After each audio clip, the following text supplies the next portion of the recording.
Assalamualaikum warahmatullahi wabarakatuh. Hari ini jam 7.16 di waktu tanggal 14 Maret ya. Hari kedua di minggu keberapa nih? Ketiga ya, bulan Maret. Kita akan bahas lagi tentang progres pembelajaran berliterasi keuangan. Jadi kita belajar selama dari bulan Januari, Februari sampai Maret ya.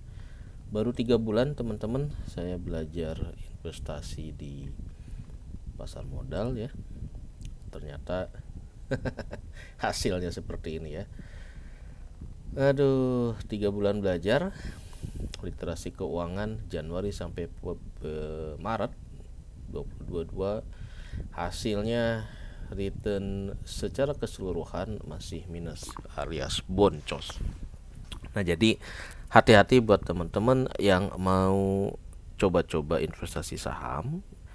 Investasi saham itu bukan main saham gitu ya. Jadi nggak bisa main-main. Jadi harus niatkan secara serius bahwa namanya investasi perlu ilmu gitu ya. Jadi harus belajar dulu. Apa yang harus dipelajari? Nah, ternyata dari kesimpulan selama 3 bulan saya belajar investasi saham, yang harus dipelajari itu bukan cara untuk meraih untung gitu ya, tapi yang paling penting itu adalah cara mengelola kerugian gitu ya, managing resiko. Ternyata itu ya, jika Anda bisa memanage resiko-resiko dari naik turunnya kondisi di pasar saham, nah itu udah satu modal yang ya istilahnya kalau mau berlayar itu ombaknya gede, Anda bakal selamat gitu ya. Oke, jadi temanya ini hari ini adalah mengenali kejamnya investasi saham gitu ya. Jadi kita samakan dulu nih persepsinya, frekuensinya, bahwa investasi saham itu bukan sesuatu yang instan, yang gampang untung, yang bikin cuannya mudah, enggak ya, tidak ada yang mudah gitu. Perlu pengorbanan, perlu perjuangan, perlu pembelajaran. Hanya orang-orang yang mau belajar yang akan selamat di pasar saham ini dalam jangka panjang gitu ya, dalam jangka panjang. Oke, jadi ini adalah kondisi 3 bulan saya investasi di beberapa aplikasi saham. Saya ada 3 aplikasi saham, ada Stockbit, Ajaib, dan Mandiri online. MOS pokoknya ya, yang Mandiri Sekuritas. Nah, dari 3 aplikasi itu untuk mengolah data-data transaksi, Stockbit kayaknya lebih enak ya. Mandiri parah. Ajaib, nah itu saya agak susah narik data transaksinya biar dikonversi ke Excel ya. Nggak beda sama Stockbit. Jadi buat teman-teman yang mau milih aplikasi dan doyan ngoprek di Excel, mungkin Stockbit lebih cocok dibanding Mandiri Sekuritas atau Ajaib. Nah, yang lain saya kurang tahu karena saya punya 3 ya. Jadi dari total investasi dana yang ada secara keseluruhan ya, potensial loss portofolionya saat ini adalah di 7.92%.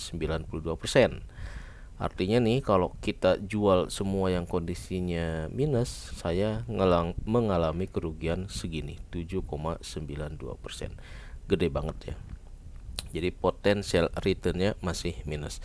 Nah, ini kenapa harus kita explore? Karena nanti di bulan April katanya ada aturan ARB baru, di mana ARB-nya bisa simetris gitu ya, bisa naik 35%, bisa turun 35%. Nah, itu yang bakal kita explore biar kita ngelihat medical check up gitu ya, portfolio saham yang kita miliki itu ada yang potensi kena gorengan nggak, bakal kena 35% ARB bawah atau enggak. Nah, itu tuh ya.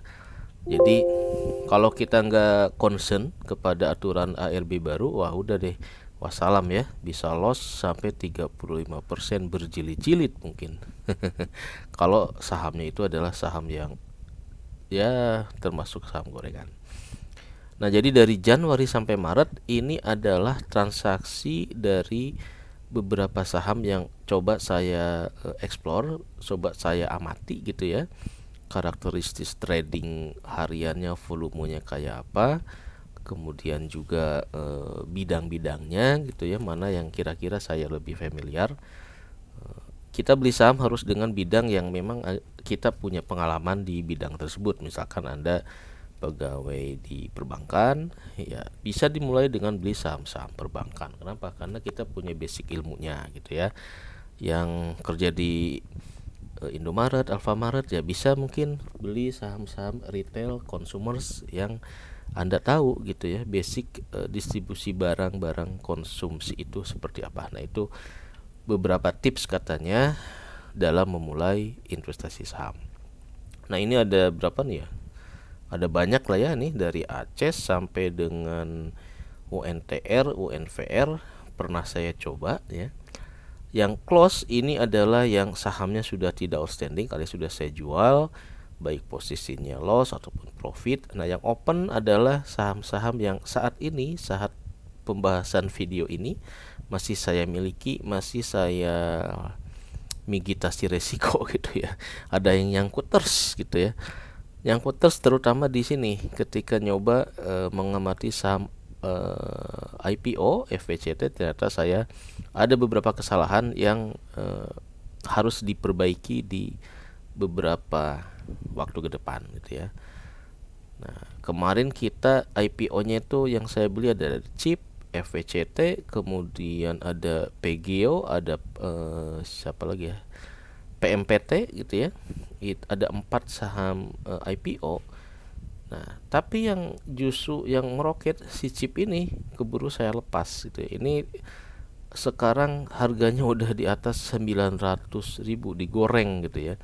Nah, yang FVCT ini yang menarik nih. Ini tidak ada goreng-menggoreng. Nah, ini kenapa nih saya masih belum bisa dapat jawaban kenapa nasib si FVCT berbeda sama si CHIP atau yang lain. CHIP ini anomali saham IPO, jadi benar-benar digoreng sampai ke level sekarang 900, mungkin nanti hari ini bisa nembus ke 1000. Nah, ini yang bahaya ya. Nanti bisa-bisa dengan aturan ARB baru si CHIP inilah yang akan jadi korban karena ARB 35% langsung dibanting. Kelihatannya sih begitu ya, kayaknya sih, feeling saya begitu.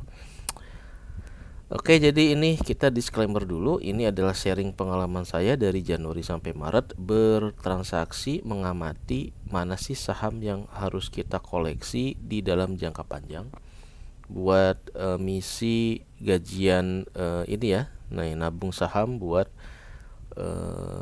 pilot project, nabung saham biar gajian dari dividen gitu.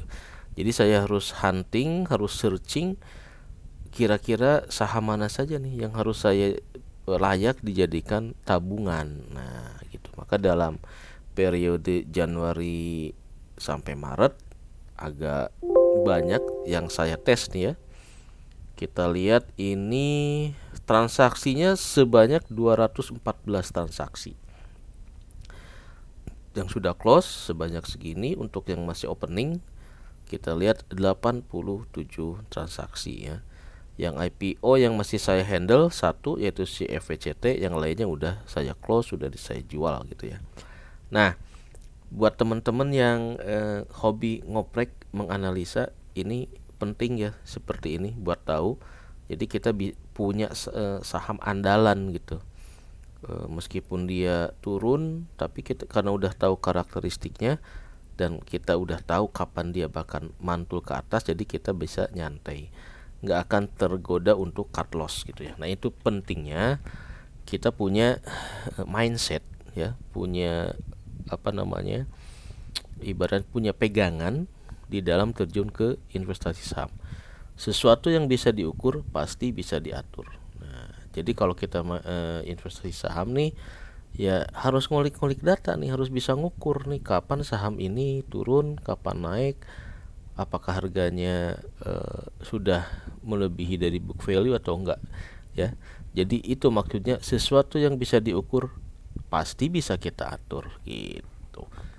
Kalau kita nggak bisa ngukur, wassalam, kita nggak akan bisa ngatur. Nah, ini filosofi di investasi saham agar kita tidak mengalami kekejaman dari para pelaku bursa yang memang sadis gitu ya. Nah, silakan buat teman-teman yang mungkin mau nyoba beli saham bingung, bisa nyoba nih dari beberapa data yang saya pernah coba. Nanti kita eksplor satu persatu ke depan ya.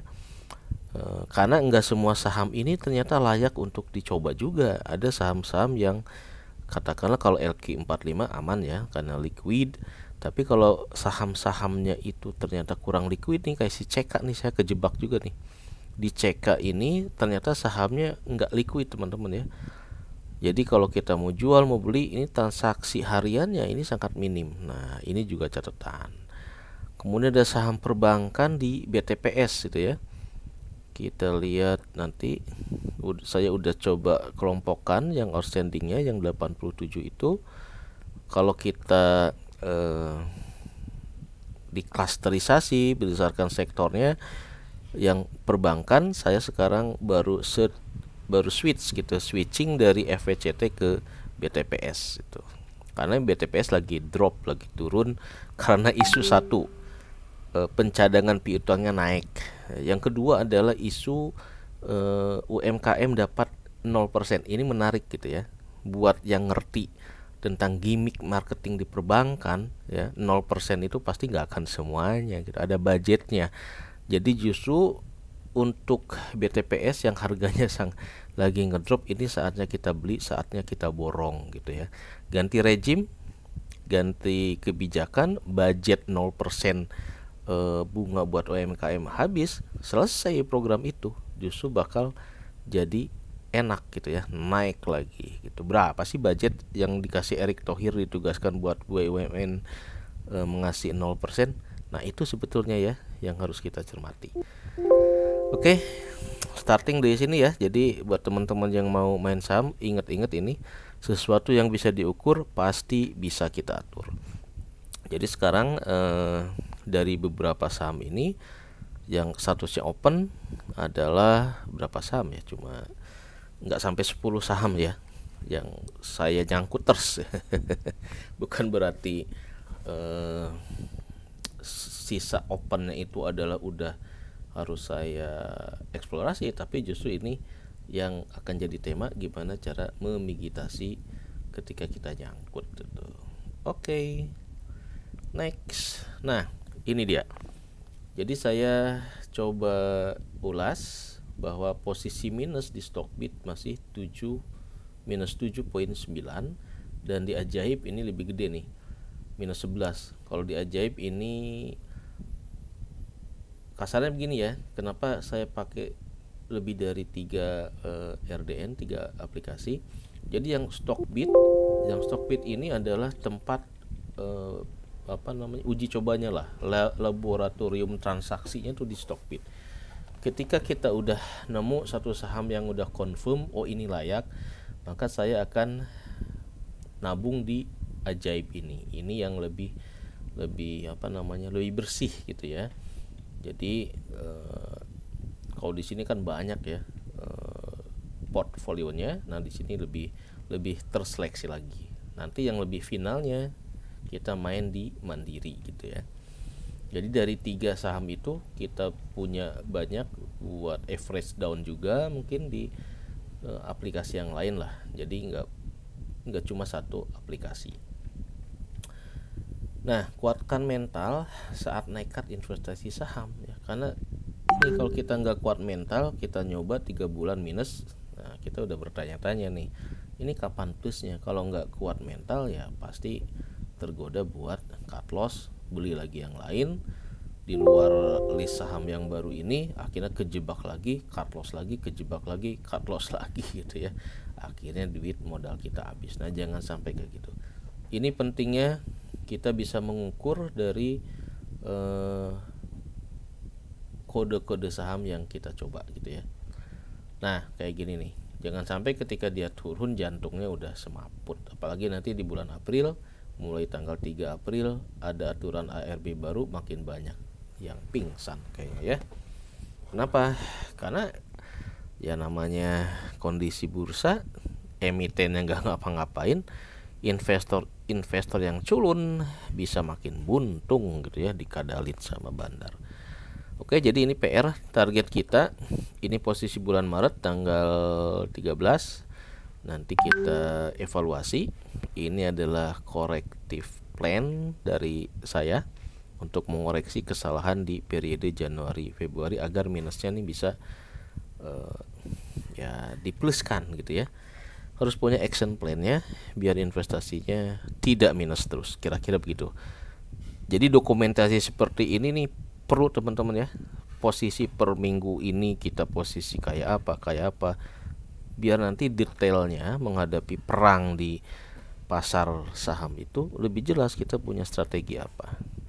Kira-kira gitu ya, kata youtuber senior. Ini juga hasil dari melototin beberapa channel yang benar-benar sangat bermanfaat ya. Kita harus banyak belajar dari para senior dari channelnya. Ada Creative Trader, ada channel saham dari nol yang ngupas secara basic teoritisnya, ada channel Pak Fir Abdul Jamal gitu ya. Pokoknya banyak lah, itu sangat bermanfaat buat menambah wawasan kita biar tahu harus bagaimana dalam menghadapi kenyataan di pasar saham. Oke, nah ini akan selalu kita ingat bahwa pasar saham bukan tempat main-main, jadi jangan main saham gitu ya. Main saham akhirnya main-main, akhirnya kepleset gitu ya. Nah ini di FVCT nih, lihat saya masih minusnya gede ya. Posisi di 126. Sekarang mungkin FVCT di bawah 110 ya, lebih gede lagi kali. Ini kalau nggak salah posisi bulan lalu.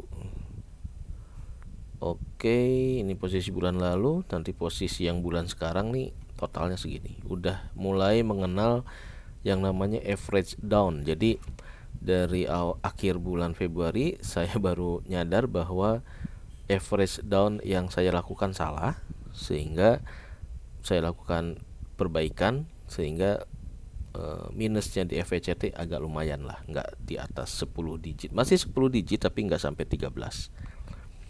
Nah ini balik lagi bahwa kita belajar investasi saham buat meningkatkan pemahaman literasi keuangan buat anak cucu kita gitu ya. Jadi kalau mindsetnya kita belajar saham buat diri sendiri, itu pasti time frame-nya nggak akan bertahan lama gitu ya. Pasti suatu saat ketika rugi, kita langsung ogah main saham lagi, ogah investasi saham lagi. Tapi kalau niatnya itu meningkatkan wawasan literasi keuangan buat diri kita, buat anak cucu kita, buat keluarga, buat tetangga ya, saya jamin bakal lebih abadi lah gitu ya. Karena kita menyadari pentingnya yang namanya ilmu investasi buat 7 turunan kita. Nah ini, jadi buat teman-teman yang baru mau berniat main saham, investasi saham, bukan main saham ya, ntar main-main. Yang mau investasi saham, mau short term, mau long term, mau motifnya capital gain, motifnya dividen. Nah yang penting niatnya sampai 7 turunan ilmu itu harus kita wariskan ke anak cucu kita ya, biar anak cucu kita kesejahteraannya nih lebih meningkat gitu ya. Jadi tujuannya ke situlah gitu ya, merubah nasib gitu. Oke. Nah, biar nanti itu menjelang ARB di April nanti bakal terseleksi alam, terfilter mana yang spekulator, mana penjudi, mana yang real investor setelah ketentuan ARB 35% simetris berlaku. Nah, nanti yang kena hisab ARB 35% nih bakal ketahuan gitu ya. Apakah bakal terpaksa jadi investor sejati di jalan yang lurus gitu ya, nggak melototin saham tiap hari, kembali ke jalan kehidupan nyata karena sahamnya nyungsep. Oke, jadi ini moral cerita juga tausiah sahamnya. Investasi naruh duit di saham kayak naik gunung yang jarang didaki, kudu punya ilmu, perbekalan, dan persiapan yang matang biar bisa menikmati setiap jurang dan tanjakan terjal. Oke, itu udah pernah. Nah, kita menjelang April berarti kita ada di posisi, tetap masih di posisi yang kedua nih teman-teman ya, masih memantapkan apakah koleksi saham yang kita miliki itu termasuk saham gorengan atau enggak.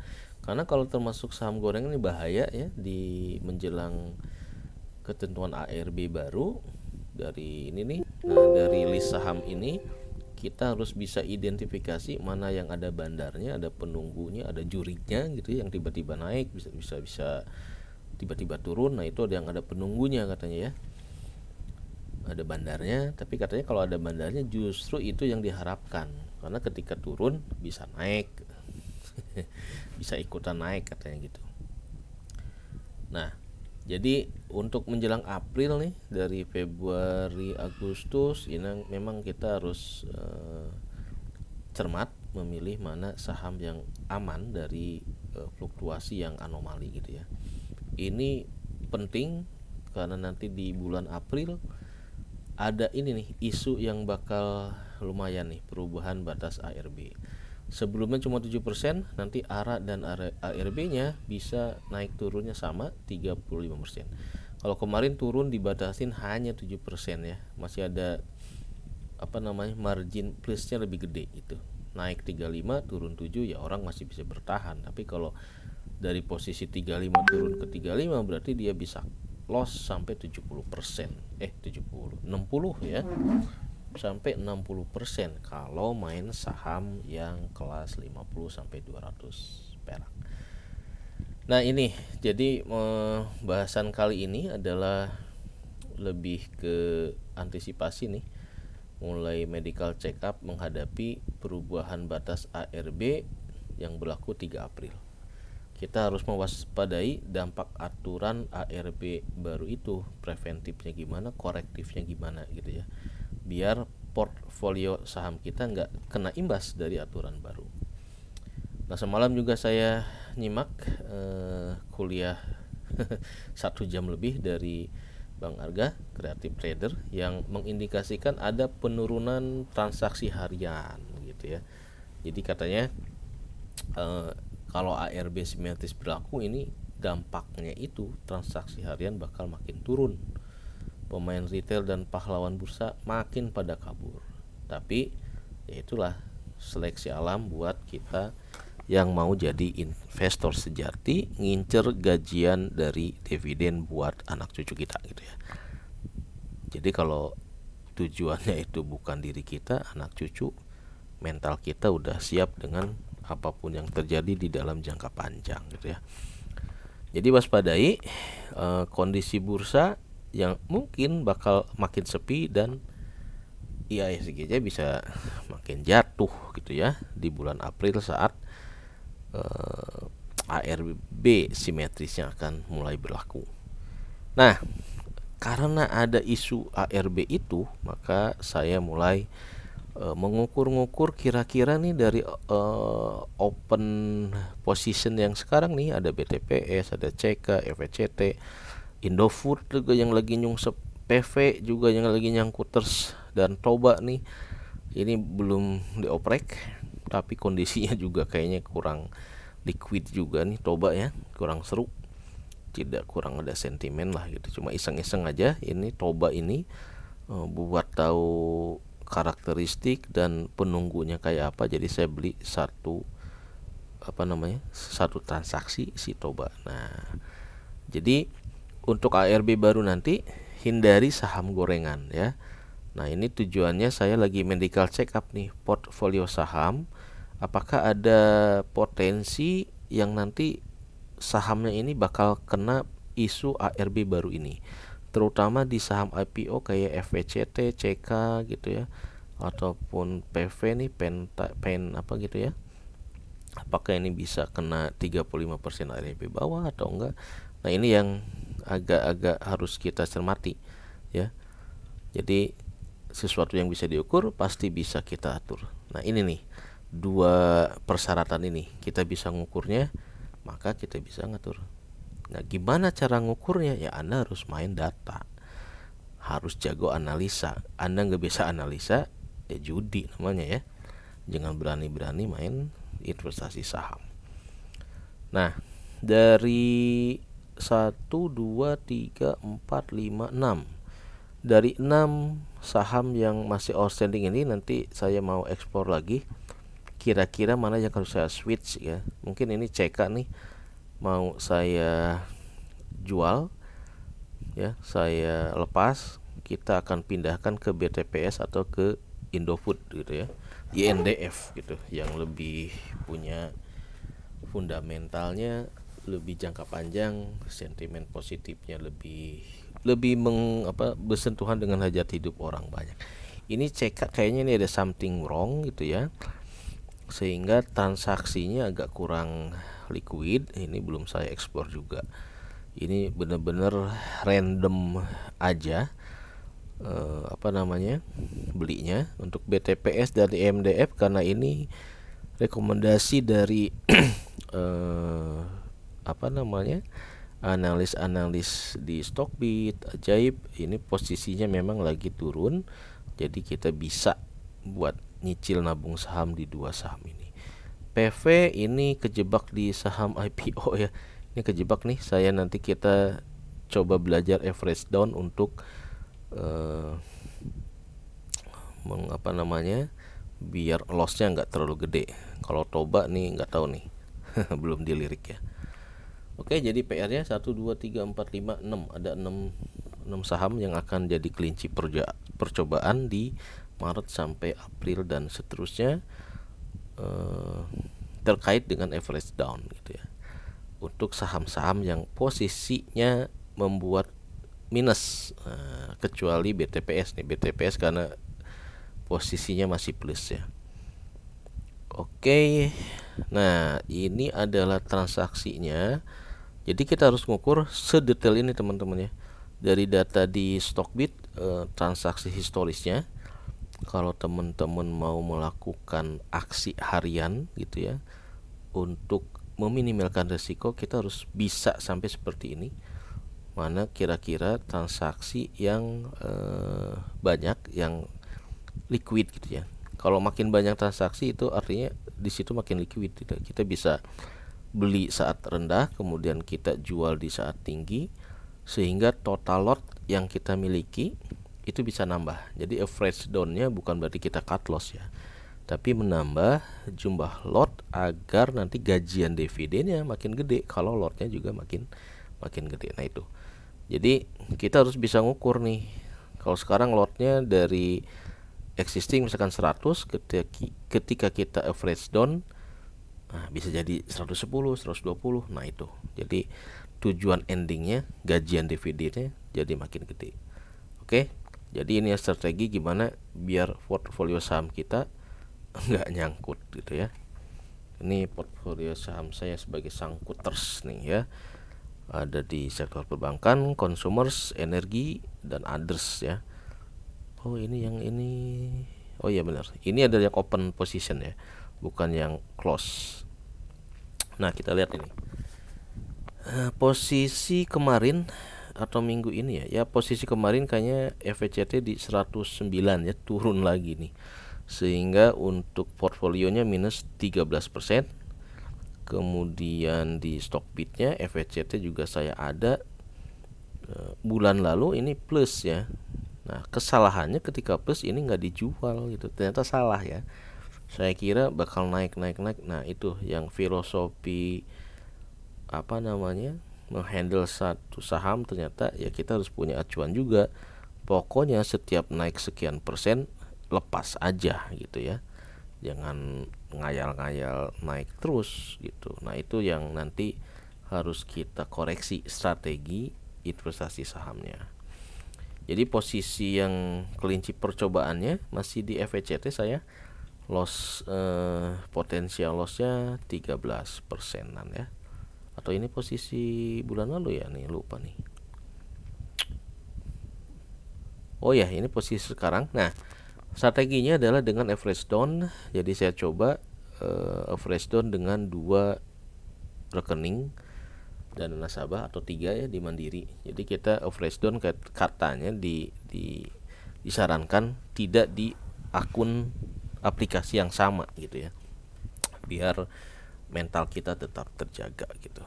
Nah, kita lihat nanti untuk FVCT yang di level 109 ini apakah bisa average down lagi atau duitnya udah habis. Karena kesalahan strategi average down itu bikin dompet kita habis gitu ya. Kenapa? Karena ternyata ada satu kesalahan nanti yang saya jelasin ya. Nah, jadi ini adalah hasil dari saya belajar average down posisi bulan lalu minusnya 13% dan posisi sampai kemarin. Nah, udah enak nih, udah mulai turun di 11.34 ya. Harganya segini. Jadi rata-rata si FVCT ini dari tadinya bulan lalu 126, sekarang udah mulai turun 124. Nah, ini yang menarik teman-teman ya. Average down-nya ternyata jangan melihat ke rata-rata yang di aplikasi. Kita harus main data detail seperti ini, baru ini bisa diturunin. Ini kayaknya on progress, on the track ya. Apa yang saya lakukan di average down-nya bisa menurunkan dari 126 ke 124. Kayaknya udah mulai nemu titik terang gitu ya.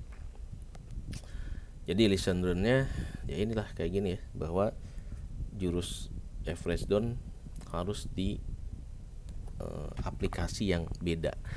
Jadi sekarang saya coba average down-nya dengan di 3 rekening dana nasabah gitu, sehingga total keseluruhan nanti targetnya ya bulan ini di Maret minus totalnya sekian, ini sekian. Nah, bisa kita turunkan lagi. Oke.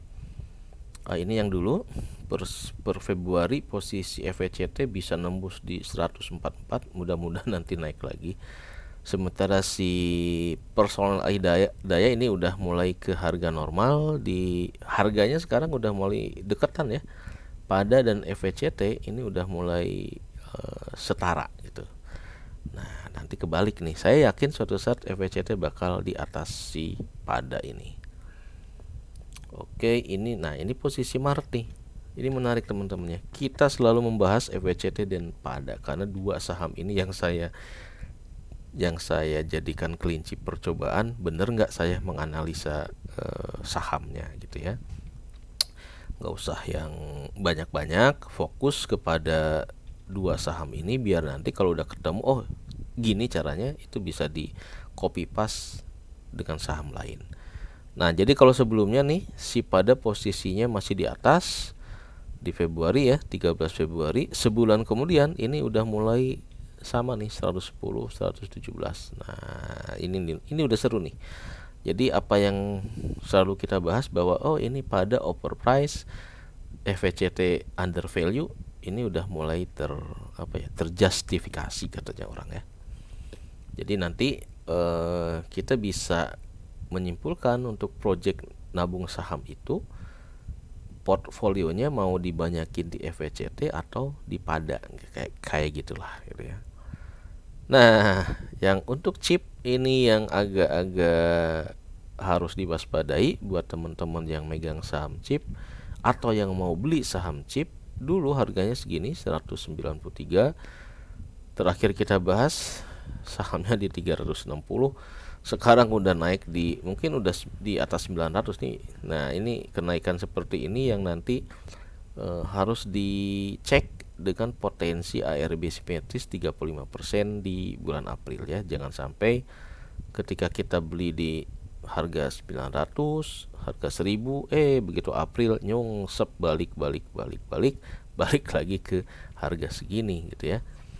Meskipun, nah ini pelajaran juga buat teman-teman yang mau beli, sektor dari saham itu juga harus diperhatikan. Sektor teknologi, telekomunikasi dan teknologi sentimennya lebih oke dibanding saham si FVCT atau outsourcing seperti ini ya.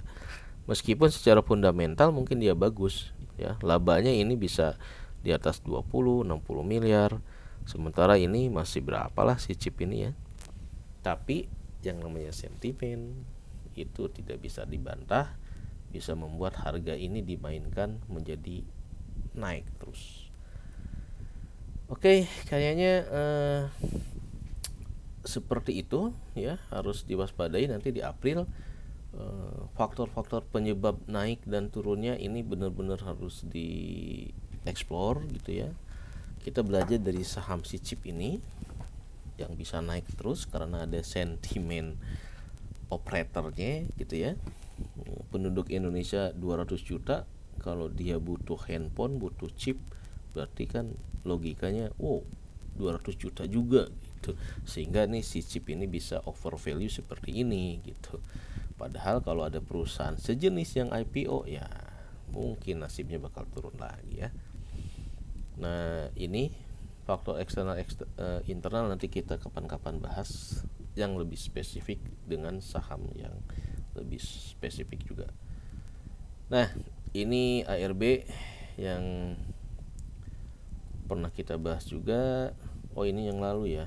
Saya mau back ke jurus average down ya. Jadi saya mau sharing tentang average down yang saya lakukan agar bisa menurunkan ininya ya, minusnya nih.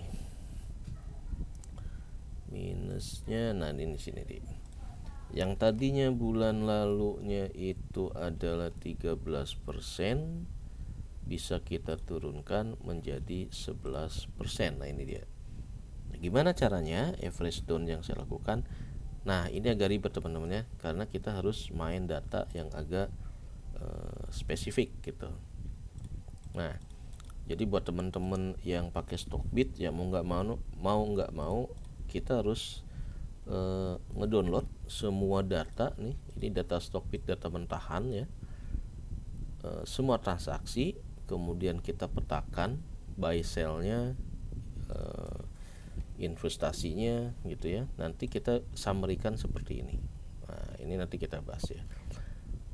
Jadi kalau kita posisinya open portfolio ya, nanti bisa kita tahu, katakanlah nih saya lagi kejebak di PV. Nah, ini kan PV posisinya nih beli terus, average down terus. Nah, average downnya kayak apa ya? Kita lihat ini 6 kali transaksi nih PV nih. PV 6 kali transaksi. Ini seru nih kalau teman-teman yang doyan ngulik Excel, bisa main-main data seperti ini biar nanti strategi penyelamatannya lebih spesifik lagi ya. Sesuatu yang bisa diukur pasti bisa diatur. Nah, ini total average down saya udah habis gini ya, dengan harganya di mana ya, price. Nah, ini dia price. Oke, kita turunkan. Jadi pertama kali saya beli itu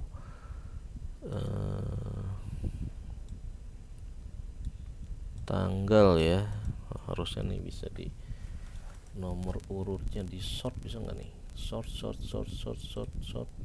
Udah ya, tanggal 3. Nah, lot final di sini berarti nih. Jadi saya nyoba beli, harga yang paling tinggi adalah di 200 ya. Nggak bisa di sort.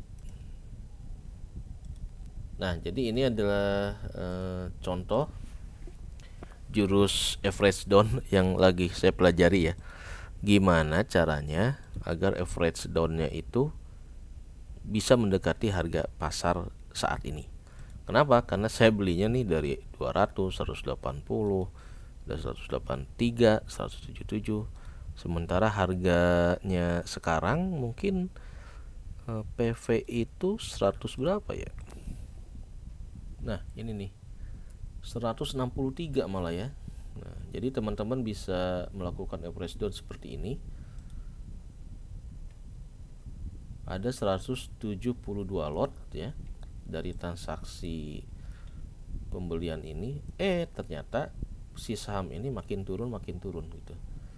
Nah, jadi dari Stockbit nanti kita bahas secara detail, tapi ini secara global aja bahwa average down-nya harga yang teman-teman jadikan patokan. Kalau kita berpedoman kepada data Stockbit yang ini nih, average price-nya 183 kan.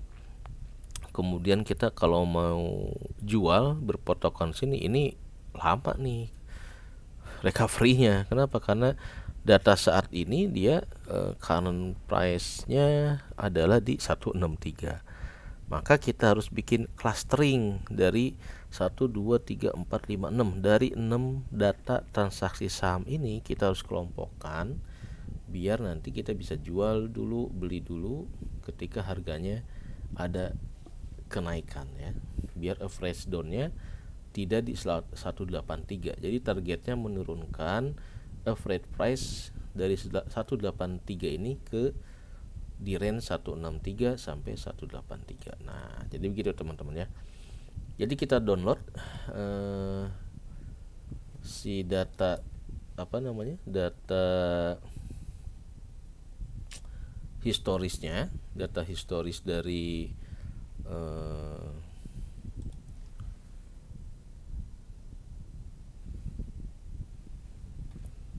Stockbit untuk semua pembelian ataupun penjualan saham dengan kode yang sama gitu ya. Nah, jadi kalau buat teman-teman yang pakai Stockbit mungkin seperti ini ya. Ini ada transaksinya nih 1, 2, 3. Nanti kita download, pindahin ke Excel seperti ini. Nah, kalau ternyata dia pernah sell ya berarti kita harus filter lagi mana yang benar-benar open. Nah, nanti kita pindahin ke sini hanya yang open saja ya. Misalkan ini kebenaran si PV ini belum pernah kita jual ya, tapi kalau misalkan datanya itu kayak si pada ada yang jual beli di mana yang udah dijual ini udah close, jadi yang outstandingnya cuma yang ini doang. Nah, berarti yang harus kita bawa adalah yang posisi open aja nih. Posisi open kita pindahin ke sini nanti. Nah, dari sini kita bikin cluster teman-teman ya. Kita kelompokkan mana yang nanti jurus average down-nya itu berdasarkan cluster itu. Nah, jadi kita lihat si pada ini nih ada 2 cluster dari range 109 sampai 110, kemudian di atas 111 sampai 112. Nanti kita pindahin ke sini ya. Jadi ada grup 1, grup 2, cluster 1, cluster 2. Nah, ini nanti yang bakal kita mainkan gitu ya. Kalau kita patokannya ke harga ini, harga average price-nya di aplikasi, maka yang nongol kan 19 ya. Jadi kalau nanti harga pasarnya ini di bawah 100 berapa tadi? 109 ya. 109. Nah, ini bagus kalau ini bagus ya pada nih. Tapi kalau di VV ini average-nya belum berhasil ya. Sehingga harganya masih tinggi nih 183. Nah, ini average down di pada itu yang cukup berhasil sehingga bisa kita dapat gain ketika kita lepas di 3,6%. Caranya gimana ya? Seperti itu. Kita kelompokkan dari range harga yang mungkin sama gitu ya. Nanti mana ketika dia misalkan harganya ada naik, misalkan naik ke 112, ya itulah yang 3 ini kita sikat dulu gitu ya. Nanti ketika turun lagi kita akumulasi lagi. Seperti itu jurus untuk si average down yang saya lakukan ini. Nah, jadi ini saya lagi bikin clustering untuk PV nih seperti ini ya. Jadi ada berapa nih? Ada 1, 2, 3 untuk PV. Dari data outstandingnya kita sort berdasarkan harga. Saya bikin 3 cluster seperti ini. Kita pindahin ke sini cluster 1, 2, dan 3 ya. Nanti ketahuan kalau mau average down. Ini existing yang kita punya 702 lot. Harga rata-ratanya 183. current price-nya 163. Nah, ini saya dapat nih dari channelnya Wahdi Wahab. Format average down seperti ini bagus, tinggal disesuaikan dengan data di atas gitu ya. Jadi kalau mau meng-average down kondisinya seperti ini, kita harus beli berapa kayak gitu ya, intinya begitu. Nah, jadi biasanya jurus average down itu adalah beli di 2 kali lipat volumenya di harga yang saat ini. Misalkan sekarang harga saat ini 163, berarti kita beli adalah 2 kali dari lot yang kita miliki ya, 2 kali 702. 2 kali 702 berarti sekitar 100.400. Berarti kalau kita mau membuat harganya turun dari 183 menjadi 160-an, nah kita minimal harus beli 1.400. Ini masih 169 ya. Nah, berarti kalau mau memper 163 sesuai dengan harga pasar sekarang, wah ini butuh gede nih ya. Minimal berapa ribu lot ini ya? Mungkin 3.000 ya. 3.000 kurang 4.000 kurang juga. Nah kayak gitulah ya. 6.000 kurang 10.000. Nah jadi kalau posisinya dari average down 185, kalau duitnya sultan, Anda bisa average down membeli sampai 10.000 ya. Kita naikin lagi nih, wah sampai 11.000 aja masih segini. Nah 15.000 ya, 15.000 lot alias 240 juta, baru deh posisi rata-ratanya akan sesuai dengan harga pasar. Ini kalau duitnya sultan ya. Nah kalau duitnya nggak sultan, ya udah kita main dikit-dikit aja, nabung ya. Jadi kita dikit-dikit nabung, misalkan dari, karena ini range-nya jadi 200 menjadi 160 agak jauh gitu ya.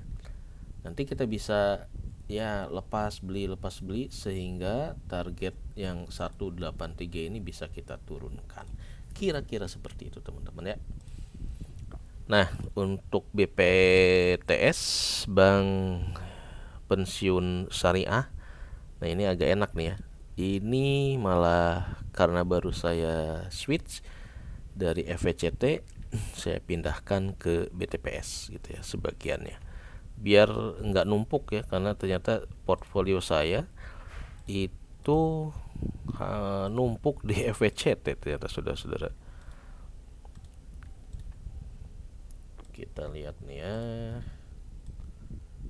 transaksinya sampai ke, jadi salah nih, kenapa dia transaksi FVCT itu sangat banyak, karena average down-nya itu ketika turun saya beli, turun saya beli. Nah itu salah, saya baru sadar ternyata, waduh saya kejebak average down karena ngelihat kepada data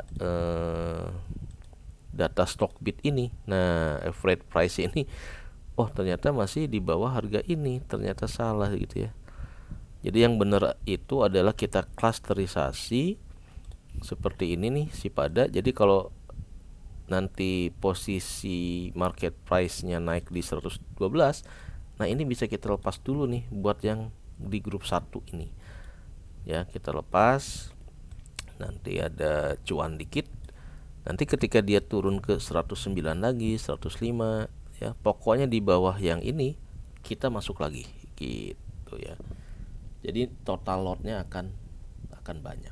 Nah itu teman-teman ya. Nanti kita bongkar lagi hasil uji coba jurus selamat ini, apakah di bulan Maret ya FVCT returnnya bisa di bawah 2 digit seperti ini ya. Sekarang masih 11.34. Nanti kita bahas lagi. Kalau ini berhasil, berarti jurus average down-nya dengan klasterisasi seperti itu udah oke. Yang penting kita tidak cut loss sehingga modal kita jadi berkurang gitu ya. Kita boleh jual, tetapi dananya itu adalah dijual ketika ini, ketika memang apa yang kita jual itu positif ini kan nggak ini ya. Kalau ngelihat dari data average kan di 192 ya di sini nih, ini 192. Ketika kita jual sebagian saja, nah ini ada nih lumayan nih dapat segini, sementara yang harga dua klaster lain segini. Nah ini yang kita pertahankan. Jadi sesuatu yang bisa diukur pasti bisa diatur itu ya kayak begini. Oke, kayaknya udah kepanjangan nih, udah haus. Nanti kita secara spesifik bahas average down untuk tiap saham yang masih outstandingnya. Nah terutama PV, ada Toba, ada INDF juga kena. Jadi ada beberapa saham yang kita nanti bisa bikin average down dengan lebih detail lagi ya. Oke teman-teman, kira-kira itu aja dulu PR buat saya belajar average down dengan lebih spesifik. Yang penting jangan lupa ya, ingat-ingat jurus ini, sesuatu yang bisa diukur pasti bisa diatur. Kenapa? Biar kita lebih detail dalam bikin strategic planningnya ya, untuk penyelamatan biar portfolio sahamnya tidak menjadi saham yang nyangkut terus. Oke demikian, wassalamualaikum warahmatullahi wabarakatuh.